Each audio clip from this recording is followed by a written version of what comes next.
ethanol. This molecule, made of little more than a few carbon atoms, is responsible for drunkenness.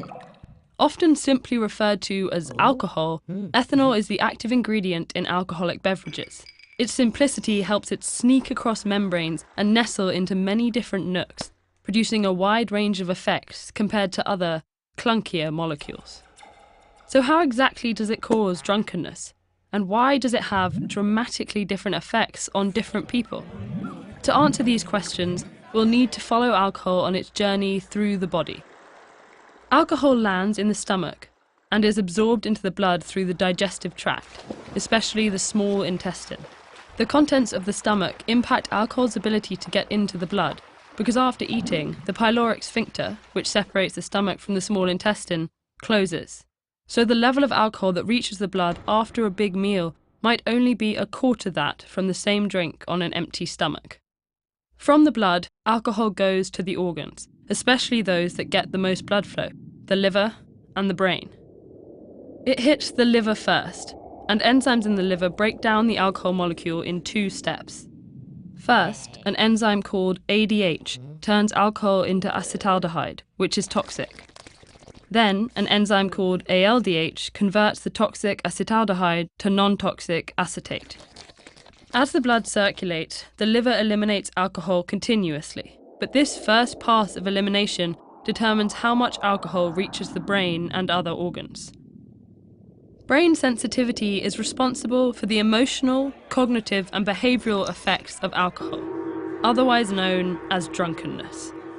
Alcohol turns up the brain's primary brake, the neurotransmitter GABA, and turns down its primary gas, the neurotransmitter glutamate. This makes neurons much less communicative, and users feel relaxed at moderate doses, fall asleep at higher doses, and can impede the brain activity necessary for survival at toxic doses.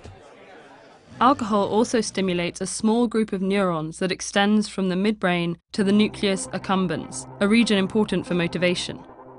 Like all addictive drugs, it prompts a squirt of dopamine in the nucleus accumbens, which gives users a surge of pleasure. Alcohol also causes some neurons to synthesize and release endorphins.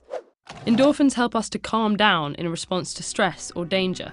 Elevated levels of endorphins contribute to the euphoria and relaxation associated with alcohol consumption. Finally, as the liver's breakdown of alcohol outpaces the brain's absorption, drunkenness fades away.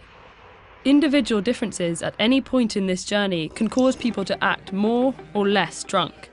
For example, a man and a woman who weigh the same and drink the same amount during an identical meal will still have different blood alcohol concentrations, or BACs. This is because women tend to have less blood. Women generally have a higher percentage of fat, which requires less blood than muscle. A smaller blood volume carrying the same amount of alcohol means the concentration will be higher for women. Genetic differences in the liver's alcohol processing enzymes also influence BAC, and regular drinking can increase production of these enzymes, contributing to tolerance. On the other hand, those who drink excessively for a long time may develop liver damage, which has the opposite effect. Meanwhile, genetic differences in dopamine, GABA, and endorphin transmission may contribute to risk for developing an alcohol use disorder. Those with naturally low endorphin or dopamine levels may self-medicate through drinking. Some people have a higher risk for excessive drinking due to a sensitive endorphin response that increases the pleasurable effects of alcohol.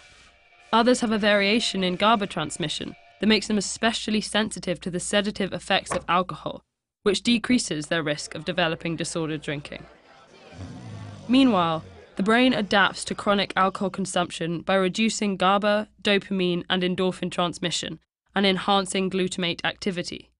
This means regular drinkers tend to be anxious, have trouble sleeping, and experience less pleasure.